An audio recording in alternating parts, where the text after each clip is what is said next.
This is how I beat Undertale with only 3 spares. Did you know that you can beat Toriel without sparing her? With this knowledge, it made me ask myself, what is the minimum amount of spares to beat Undertale? My name is Cibbles, and in today's video, we'll be doing exactly that. Welcome to Spareless Pacifist. For the Spareless Pacifist run, we'll need a couple of requirements beforehand. Our goal is to get to the Azrael fight at the end of the game without sparing by any means necessary. So in order to successfully get to the Azrael fight, we'll need to use the Nintendo Switch version of the game. The reason for this is because the Switch version of the game actually has some messed up hitboxes, which will allow us to skip certain required fights later in the run. And well, that's the only thing we really need that's required. The rules of this challenge are that spares are only counted when the spare button is pressed, which means that pressing the mercy button and the flee button don't count because those aren't considered spares. Fights that end without sparing also don't count towards the required spare because the spare button isn't pressed. Glitches and other methods of getting around fights are also allowed, but only if absolutely necessary. Now with the rules out of the way, make sure to like and subscribe. Let's begin.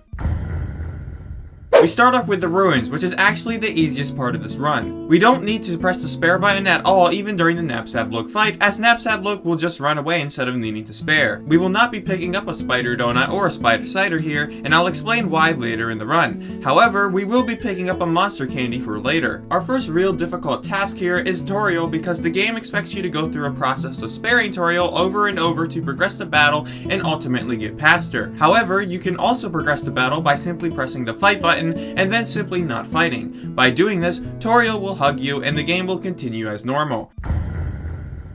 So fun fact is that I actually did this video before, but it was poorly researched. This is the moment where I got tripped up in the run. However, this time around I am prepared. Sorta. Upon reaching Snowdin, we are faced with our first roadblock, Doggo. Now this is the point where I would like to speak on the functionality of the stick. You see, the stick can be used to spare certain enemies without needing to solve the sparing requirements. This would be great, but unfortunately the stick still requires the spare button to be pressed upon using it. In my previous video, a lot of people said that you can avoid sparing Doggo by petting him constantly. However, I spammed pet for like 8 minutes and nothing happened. This is where things get complicated because this battle is unavoidable and is impossible to avoid pressing the spare button. I tried researching tons of glitches that may give us access to skipping this battle, but at the time of making this video, there aren't any I'm aware of. We were given no other option than to spare Doggo, which brings our spare counter up to 1. From here, just like the ruins, any random encounter we come across we simply flee. This is the method for avoiding random encounters for the rest of the run.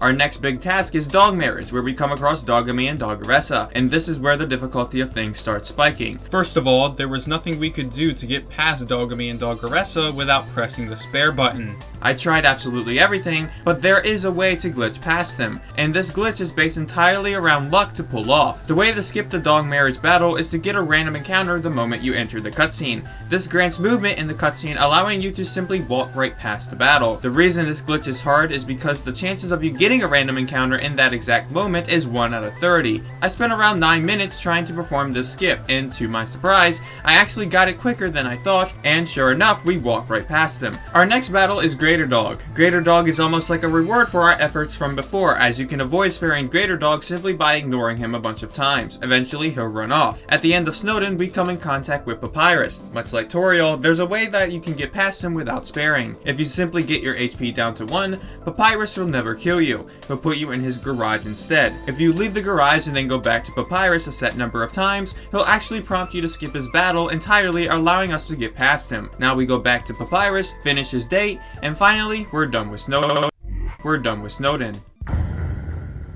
Waterfall is quite possibly the easiest section of this entire run, but there is also the section that requires a lot of setup for the rest of the run to be complete. Firstly, this is where we get the punch card, which is essential for the rest of this run in order to skip certain battles we normally couldn't avoid. There was a problem with the punch card, however. You see, I didn't actually have enough gold to afford the nice cream required for the punch card because I spent it all earlier due to me forgetting the punch card is paid. So I needed to think of a solution to allow the run to continue. Remember the monster candy we got at the beginning of the run? Yeah, so I went to the Thames shop and it turns out the monster candy actually sells for the exact amount of gold I needed to buy the punch card with. And so we bought the nice cream, got the punch card, and we got on our way. Any random encounter we come across in this section we simply flee, even Shayy. Fun fact here, I actually got the Gaster Hallway in this run. Even though I didn't get the door, I thought it was pretty funny. Mad Dummy's battle also can be ended without pressing the spare button once, and for Undyne, the spare button doesn't need to be pressed at all. The battle ends by running away, which seems to be the common theme in this run. And now, we're done with Waterfall. We just need to go back to Undyne and burn down her house, and we're all set.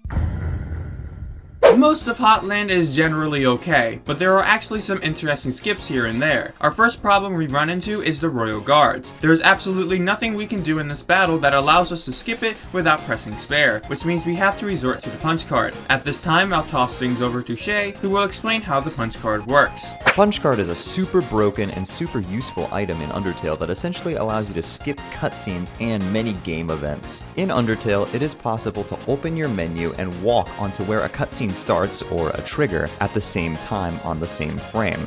This causes it so that the cutscene delays starting until you are closing the menu. This is where the punch card comes in. If you use the punch card while you are in this state, the punch card will open and the cutscene will begin at the same time, which allows you to close the punch card, which, by how the game is programmed, always gives you movement back. This essentially allows you to use the punch card to skip through every single major cutscene in the game. And with that, we now make our way to the Muffet battle. There's actually two ways here we can skip her battle. Normally, you could skip this battle entirely by pressing a spider donut or a spider cider in the ruins. However, if we did that, the spare button would still be required to be pressed in her battle, which means that instead of buying a spider donut or spider cider in the ruins, we'll be using the punch card to simply skip Muffet's cutscene like we did with the Royal Guards. The second way to skip her battle is grinding for gold in the Tem shop, and then buying a spider donut or spider cider in the ruins for 9,999 G, which will make Muffet not even initiate her battle. Considering I did the grinding in my previous video on this topic, I decided to go with the punch card route this time around.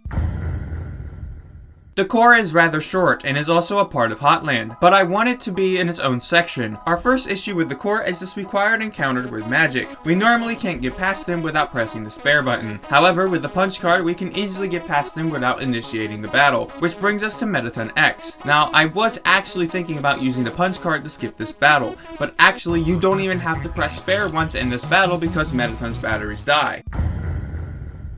We're now nearing the end of the run at this point, and so far with only one spare. Let's see how far this can go. Believe it or not, the final battle against Asgore and Photoshop Flowey is the easiest part of this run. We end up selecting Mercy on Asgore because it doesn't prompt us to press the spare button, and after battling with Photoshop Flowey, we also press Mercy for him as well. After teaching Alphys how to date with Undyne, we gain access to the True Lab. Our first encounter is Memory Head. This battle is required to get the first key to leave the True Lab, which means that no matter what you do, there isn't a known glitch that allows you to avoid this battle, which means we have to press the spare button as there isn't another way around this fight. So our spare counter increases to 2. The next couple of keys don't have a required battle. Snowdrake's mom doesn't require a spare, and Dogamy and Reaperbird can both be skipped using the punch card. At the beginning of this video, I stated that I was using the Switch version for later. The reason I was using the Switch version was because of a skip that would be used during this part of the run. A problem though is that on the Switch version, text overflows with the punch card are not possible, and me and Shayy completely forgot that Dogamy requires a text overflow to skip. This would mean that we would have to restart our entire run on a different PC version of Undertale. However, this is where we got lucky. There is a skip on the Switch version that saves us from this unfortunate event.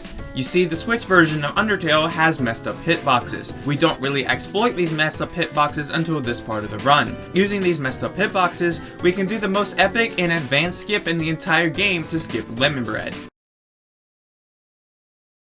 Yeah, we just walk right past them. With this, we were able to bring our spare counter down to 3, due to us not being able to skip Dogamy. However, if you were to do this on another version of Undertale, you can instead use the punch card to skip Dogamy. Everything works out in the end, it seems. Our final challenge is Reaperbird, of course, although lucky for us, we don't need to overflow the text to get past them. This is the part of the run where I had trouble. You see, I got pretty good at cutscene skipping after going through this run, but there was one thing I never needed to do until this point in the game, and that was wrong warping. In order to skip Reaperbird, we must first use the punch card to activate a cutscene skip. From there, we must go into the room and activate a blue key, and then we must wrong warp. I spent around 10 minutes trying to learn to wrong warp for the first time, and it was a lot more difficult than it seems, especially on controller. Keep in mind that I'm not a speedrunner, so anytime that I would fail the wrong warp, I would have to restart and do the Reaperbird cutscene skip again.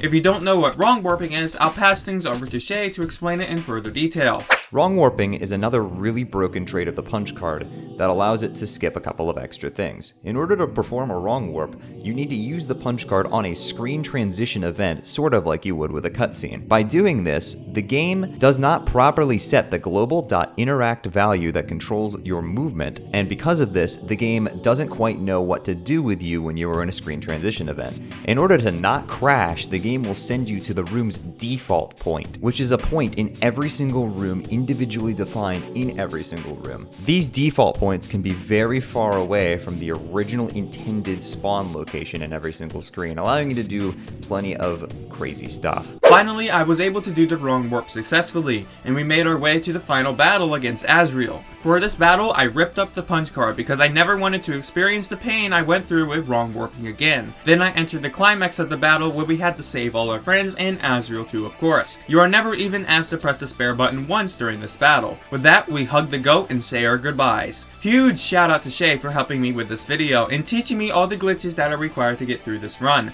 This video would not have been possible without him.